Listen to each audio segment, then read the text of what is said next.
I'm Dr. Kathleen Hall, and today I have Dr. Jim Hixon as my guest, and this is The Way I See It. Welcome to our show today.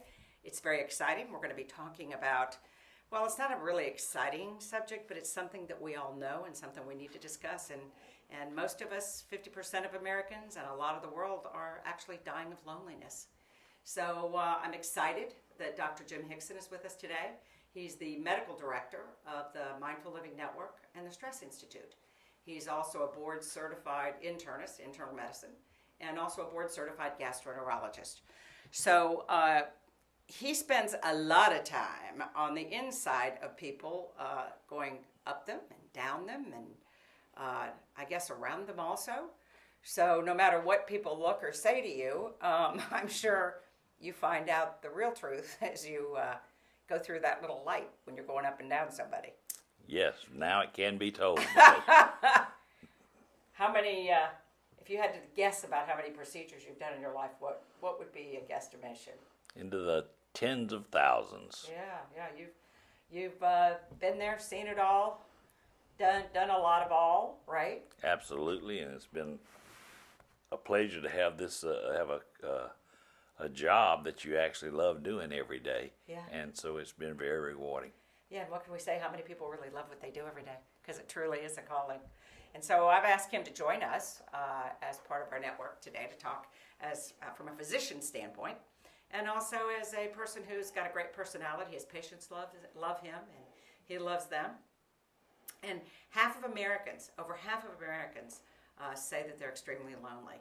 And it's a real problem because it raises our risk of death by 25%. And the danger, I thought this was an amazing statistic. The danger of loneliness is the same as if you would smoke 15 cigarettes a day. That equals the negative effect. Isn't that amazing? Yeah, it's unbelievable. Yeah, because I know how you feel about cigarette smoke and the influence on health. And something they say is so what can you do about loneliness? I think I teach mindfulness. So I think the first step, we're going to talk more about this, but I think the first step is being aware of your situation, being honest about it. There's no shame in loneliness. It's literally the pandemic of COVID-19 we're going around. This is a global pandemic that France, their healthcare system, England, their healthcare system, have been talking about the physical, medical effects and the healthcare costs of loneliness for some time now. So I think the first one is being aware of it, being honest. And the second is, you can take action. There are amazing things we can do to come out of this loneliness. We don't have to suffer in silence. We don't have to feel like a victim, no matter what our situation. So I saw an article about why we're lonely in O Magazine recently. And it says there are 4 basic reasons that we're lonely. So I thought I'd cite that article to begin with.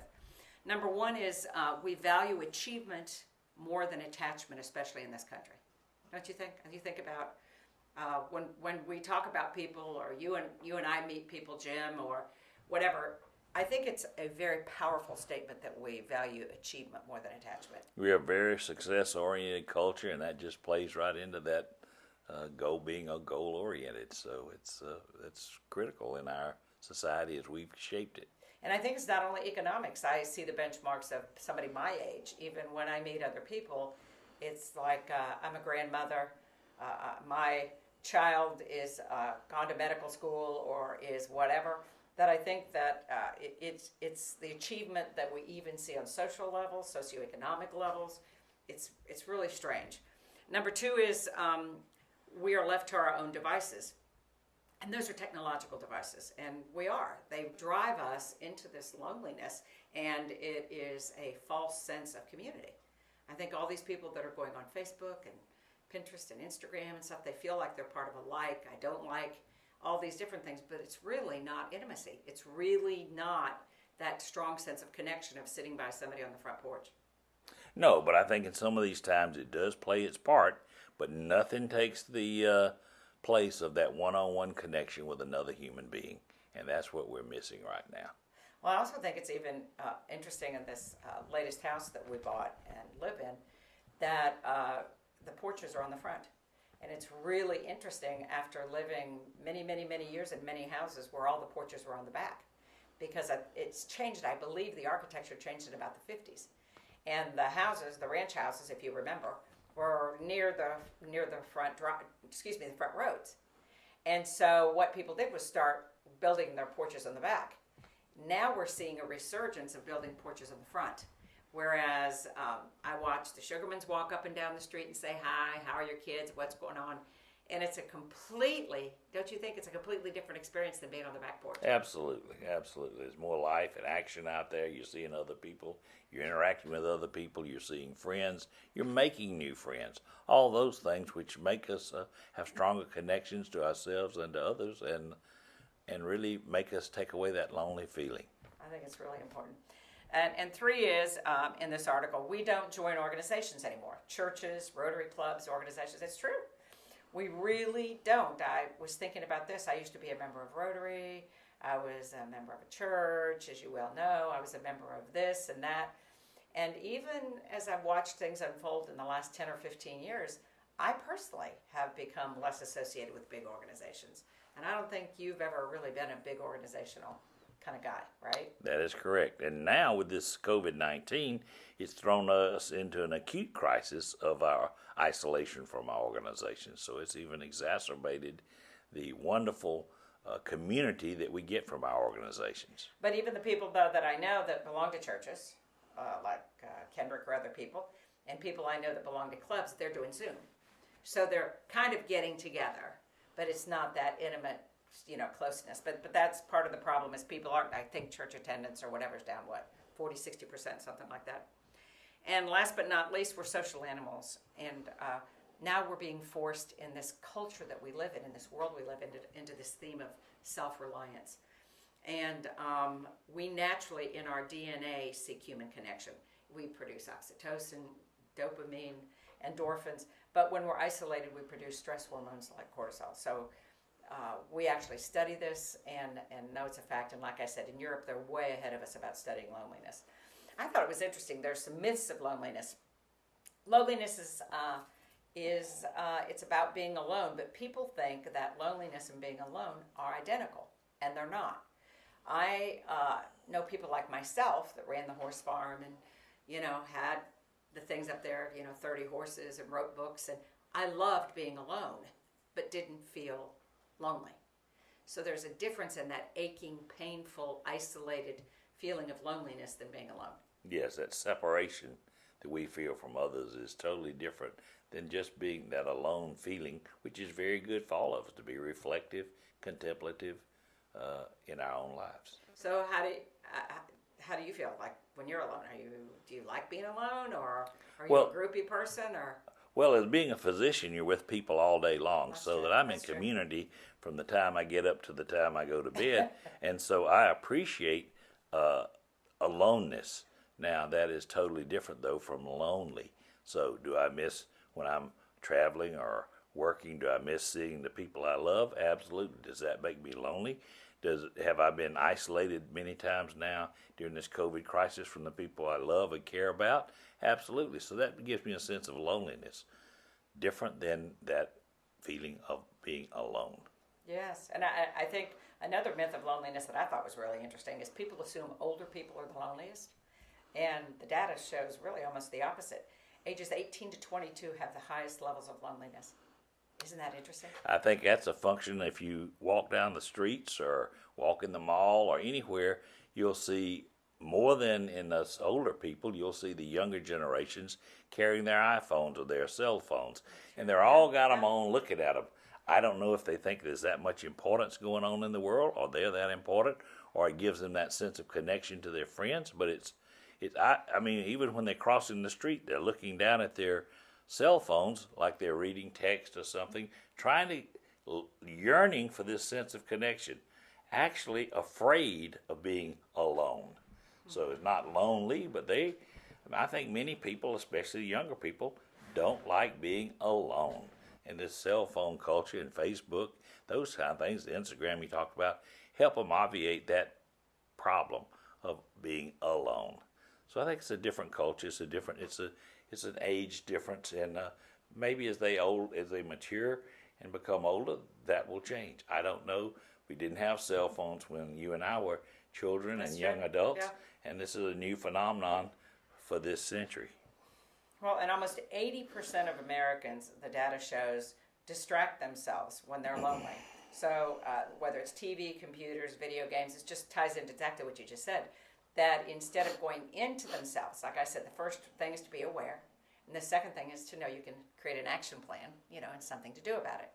Whereas, like you said, I think it's kind of like being, I'm a water person, as you well know. I used to be a big swimmer, competitive swimmer. I think it's almost like floating on the water and being afraid of sinking down. That when you let go and float, a lot of people were afraid to float when I taught life saving. And what you have to teach them is that you'll float. Whereas their fear, oh my God, the panic of somebody just floating on the water. So I think it's almost the same intrinsic fear of loneliness. They're afraid to sink because they don't know where they'll end up. It's really like some kind of an abyss fear. And then also, there's a new term they're using, researchers are called it, and instead of just economic capital, it's called social capital. And social capital is the value that we we find in trust and cooperation that we have in other communities. I thought it was very interesting. So what they did was they went around the 50 states in the United States and saw which had the most and the least social capital. So what kind of states do you think had the lowest social capital? What kind of areas? More rural areas, Yeah, you're right. North Dakota, South Dakota, Montana, Texas Wyoming. and southern states. No? Texas and southern states. And the highest social capital was in the Northeast and the Midwest. That's where it was the highest, yeah, especially the Northeast. Right, very, very good. And also reasons that we, again, find loneliness is technology, estranged families. I mean, look at a lot of people. You didn't live that far. Look at the way you grew up in Georgia and the way that I grew up in Florida. Was you didn't move that far from your families. You moved down the street or another city or locally. Now you just take off and move somewhere else. Mental illness, I really believe that. I think that it's huge in our world. We acknowledge physical illness, but not mental illness. So I think when one of our brothers, sisters, or children become depressed or have an anxiety disorder or become bipolar, whatever the situation is, I think we can tend to withdraw from them. And another thing that is just absolutely amazing is how many of us live alone. Young people don't get married till later, 30, 35, 40. They're living alone. People our age didn't do that. You married much, much younger. The divorce, if half of us are divorced, 40% of us, and even if we remarry, a lot of us live alone. And then people are living longer. So your spouse, the data shows you're either going to get divorced or death. So there's a huge number of people living alone that never did that before. So that is a complete change in demographics. But what I also find interesting of loneliness is now there's a new term which I heard on my favorite show. It's like going to church on Sunday morning, the CBS Sunday morning show. There was a psychologist on there talking about this during this COVID-19 crisis, this pandemic we're in. She said there's another kind of pandemic, and it's called skin hunger. So that just got my brain moving, and I went, skin hunger, this is so cool. So did a bunch of research on it to find out exactly what it was. And it's kind of takes off on the loneliness is we literally, physiologically and biologically are created to touch each other. And there are mechanisms in our brain, in our nerves, and our biochemical makeup that if we are not touched and we don't touch, it sends off all of these warning signs and actually makes our body shut down, our immune system shut down, and everything else. And I thought some interesting facts were 3 out of 4 adults agreed to this statement. Americans suffer from skin hunger. 75% of us say that we suffer from skin hunger. Not being touched, not being hugged, not being in close physical proximity. I also thought it was interesting, the country with the most touching in the world, what would you think that would be? France. Yeah. We spent a lot of time in France. Yes, that's true. And the one right at the bottom of the list would be? Russia. The United States. Sorry, darling, even the Russians touch each other. No, it's us. So it's very, very interesting. And more Americans live alone than ever before. 1 in 4 Americans don't have a single person to talk to. Can you believe that? Yeah, it's pretty sad. 25% of us, 1 in 4. I mean, that just breaks my heart. I mean, honest to God, it's so sad. So it's a pandemic. I mean, even before the COVID crisis, and this is just, I think, shining, don't you think? It's like going into a room that's dusk and shining a big light on it. That this is really, and I think the good news about us staying home for months is what I said at the beginning. The number one thing to do is your awareness that you feel lonely, and the second is an action plan. That I think these months are pretty much, taking us down to our bare bones about what our issues are. Oh, I don't think there's any question about that. I think, as I said, this COVID-19 pandemic has just exacerbated all of our negative emotions, and two of those big that I see the most are three: the loneliness we're talking about, but anxiety and fear. They all tie in together. And as you mentioned earlier, you talked about this skin hunger issue, and in medical terms, we call it affection deprivation. So that's just a 50-cent word for the skin hunger. We didn't know that there was actually nerves in our bodies that are stimulated by touch. But we know that the lack or skin hunger when we don't get touched certainly make us more prone to stress, to depression, anxiety, and loneliness. Now, there's a specific nerve in our body called the C-tactile afferent nerve, again, a big word, that seems to connect from wherever on our skin or on our body that we touch to our reward center in the brain. This, in turn, releases oxytocin, a hormone that plays a fundamental and critical role in our social behavior. It has effects on dopamine, which is again in the reward center, and release of serotonin. All of these have to do with calming, happiness, and well-being. That lowers the heart rate, so that when we touch each other and touch ourselves, we stimulate this C-tactile afferent nerve, and it goes immediately to our brain, releasing these chemicals that then evoke a response in our body that's very, very positive.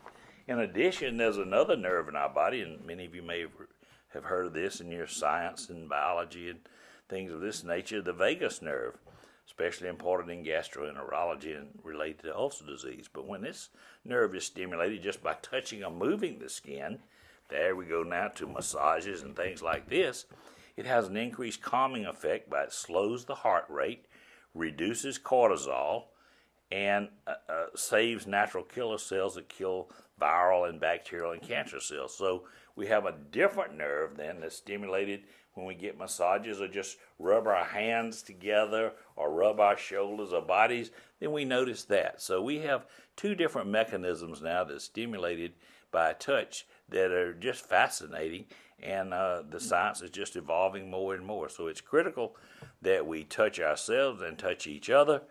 And it's interesting, I notice, especially in this area now, is I'm used to when I see patients, I'll go up, those that I've been knowing for 35, 40 years, I may hug them. Those that I've been knowing for a long time, we'll greet them in some special way, touch them on the shoulder. Everyone, I shake their hand. Now, in this COVID crisis, we're touching elbows, or I'm wearing gloves and they're wearing gloves, and we're all in masks, and we wouldn't recognize each other maybe if we met on the streets. So that's become very impersonal, and it doesn't promote that feeling of connection. So it's critical as we go through this that we now get more and more ways of touching each other, and it's more important than ever. So we have to all work harder at that in our lives. And bringing that in, don't you think that our daughter happens to be a critical care doctor, and she talks about having to robe up every time with all the PPE and everything. I mean, it's all she can do, not to go to the bathroom. Even people don't want to maybe think about it, but even women having periods, by the time you have to go to the bathroom to do anything, to take all of that PPE off and go to the bathroom and come back, And so it's that kind of isolation, but also isolation with each other. She said that they actually in the ICU have to write notes to each other and have physical signs with their hands because they can't hear and see each other. And these are people that Brittany's worked with for many years that are very intimate, close friends, life and death. ICU is tremendous death. That's what they do.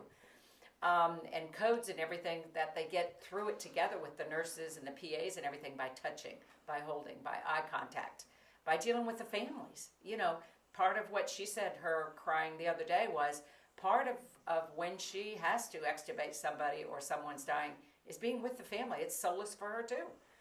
And all of that is gone. All of it. So I think we really need to also extend what we're thinking about right now with loneliness or touch starvation.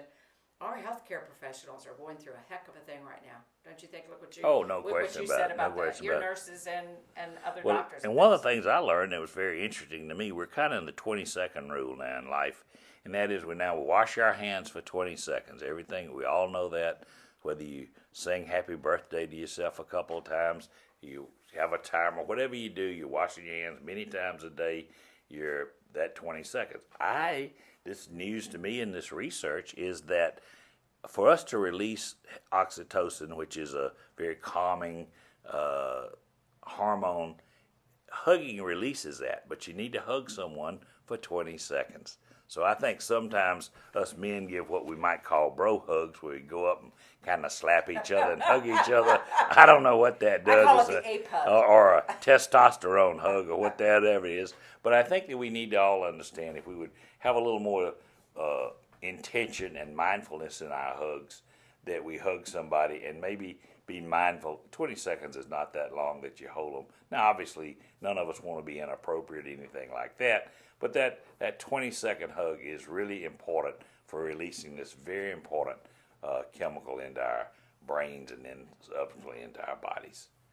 Yeah, I think reflecting on all this is just absolutely fascinating. So I think especially now, some of the things that maybe we can talk about are some tips that, since we're kind of all at home and we're moving through this, somebody like myself, I get a weekly massage, and people can say, oh, you're spoiled or this or that. No, I do this. I happen to be a stress expert, as you well know, and study the body-mind connection. So I'm huge on the mental and physical benefits of massage. So being at home for months with no massage has been torturous. So what I would say is, during normal times, try to get a massage regularly. And you can say, oh, it's rich, I can't afford it. But every once in a while you can. Massage Envy, places like that, you can get them very, very inexpensively on a monthly rate. But now, even for me right now, I went to the archives, meaning the attic, and found old massage things that we had from 10 years ago that still work. They plug in or need batteries. And so to have those, use some of the massage, order them online, and you can give yourself a massage if you're alone, or if you have a buddy or a friend, you can give each other massages with this massage equipment. It really works. There's all kinds of fun, cool ones. Some have heat, some don't. Also, since a lot of us cannot and should not be going to nail parlors and getting our feet done, how about these new massage, things for your feet with the hot water, all of that. Explore that. Don't you think that's a great idea to try to get Absolutely. And I think I've been in the rescue business a long time, got my entire life rescuing animals. So what I'm loving right now is a lot of people realize how important touch is, and a lot of the shelters are empty. They're getting dogs and cats and taking them home. Absolutely. We know the benefits of cuddling with your dog or your cat. Yes. Men live so much longer that have cats. And I never was a cat person, but we've had a cat in our lives probably for 30 years. And I'm attached to our three-legged cat now. So I'm hoping not only do I just get the pleasure of loving her, but I hope she's going to give me a longer life. With her three little legs. There you go. But it's really, really important. And hey, even if you can't keep it permanently, foster an animal right now. It's really amazing. So if you really if you're on the borderline of adopting a cat or a dog, or fostering one, please just, do your own research. You can come to the Mindful Living Network, and we have Mindful Animal. We've got all kinds of articles about the health benefits of having an animal. Plus, you save a life. And, I'm very much into spirituality and karma. So, hey, you get your karma points for saving lives. And by the way, they'll save yours. And things like learning to dance. I know it may sound silly, but get your YouTube channel up, and you would not believe all the people dancing in all kinds of ways. And if you have somebody at home with you, a spouse, a partner, a friend, children especially, I've always worked, but when I came home from work every day, my two daughters met me at the back door. We turned back then it was record players. We turned it on loud, and they loved Cinderella, and we danced to Bibbidi Bobbidi Boo, and you name it. We danced for 30 minutes every afternoon before I started dinner, and we laughed and we giggled and played. So, especially during this time, please try to dance. Again, there's all kinds of creative things that you can do on YouTube that you can find somebody to dance with. And also, if you're alone, you can dance with the person who's on YouTube. It's really, really, really cool. And also, if you're home, sit close to your loved one. I find that I sit far away from my husband, not far, maybe 4 feet. But then after I started doing the research for this podcast, I said, you know what? I need to sit closer. This is ridiculous. I need to sit much closer. So I think little things like that you can do. Another big thing is I think nature is huge. So go out into nature, whether it's touching your roses, touching leaves, plant something. Go to a garden shop and get some, I bought some sweet basil that I'm going to plant tomorrow. And then I planted some hydrangeas, and I'm telling you, and then I got out and get some field glasses. I got my field glasses and started watching my bird feeder and thought I was in heaven. Yes, I'm not physically touching them, but you talk about some solace and some peace and happiness, and oh my God, it's just unbelievable.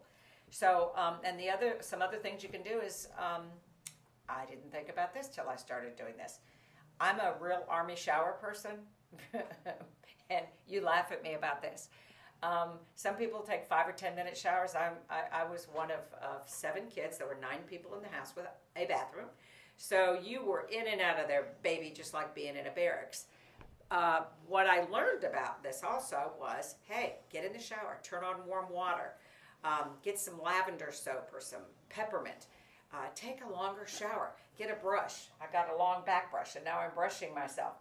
And I have this skin facial thing that was given to me as a gift, that it's rechargeable. I'm trying to think of the name of the company. Anyway, I get in the shower and put it on me now. Oh my God, it's like heaven, but I've never done this before. I thought of a shower as function. Get in, get clean, wash your hair, get the heck out. Somebody else is behind you. And even though nobody's been behind me for God knows how many decades, it's a mental construct. So don't forget about touching in the shower. And another thing, which I love, is my bed at night. I love it, love it, love it. So cuddle with your pillow. If you have a large stuffed animal, if you have a heating pad, oh my God, how do I love thee? Let me count the ways. I love my heating pad. So anything that you can get, lotions, slather yourself with lotion. I've got this amazing lavender stuff that I order on Amazon. And this lotion, oh my God, it's got this amazing organic lavender in it. Okay, anything that you can think to do to touch your skin, to get your skin moving. It's so, so important, especially in these times. So I hope we've given you some tips. Is there anything else that Dr. Hixon that you would like to add? No, we just got a lot of mileage out of a little bit of gentle stroking and touching each other, so I think it adds to our happiness and lessens our loneliness. Certainly, I think it's going to decrease our fear and anxiety, and that's important at these times. Also, a lot of the things that we're talking about here, whether it's your shower or your dog and stuff, is self-care. It's about caring for yourself. It really is. And maybe pull away from the cell phone, And like I said, if 90% of us are seeking distraction from all of this, don't. Invite it into. Listen, these 5 senses are a gift from God. They're divine. They're holy. They're sacred. And they have physical implications, spiritual implications, psychological. So maybe this is a time to go to your 5 senses. What are you looking at every day? What are you listening to? What are you tasting? What are you touching? Go through your 5 senses. What are you smelling? I've even noticed since this COVID crisis, I started cooking a lot. Since then, our home, when you walk in, it smells delicious. The house smells different. It smells like a home again. I haven't done that since our children left to go to college. So anyway, make this be like an inquiry, like I don't know. And yes, we're touch-starved, skin-hungry, and we are going through some. A lot of us are dying of loneliness. Let's use this as a time to go inward and downward, and now, like I said from the very beginning, become aware. Get a little notebook, and second, get a plan. Because after we get out of this, do you need to volunteer? It's another great thing. Volunteer at a shelter, volunteer at a hospital. What's your passion? Right now, a lot of you can go to food banks. These cars are lined up with people desperately needing food. Call centers. A lot of people need call centers for support or some crisis center. You can do things like that from home. So, kind of explore different things. So, I want to thank Dr. Jim Hixon, our medical director at the Mindful Living Network and the Stress Institute, for joining us today. And if you have any questions or ideas for programming, please let us know at info@mindfullivingnetwork.com. You can go to OURMLN.com. But again, go to info@mindfullivingnetwork.com. And thank you for joining us for The Way I See It. And I am Dr. Kathleen Hall. And Dr. Jim Hixon. And thank you for joining us today. We really appreciate it. And please take care of yourself.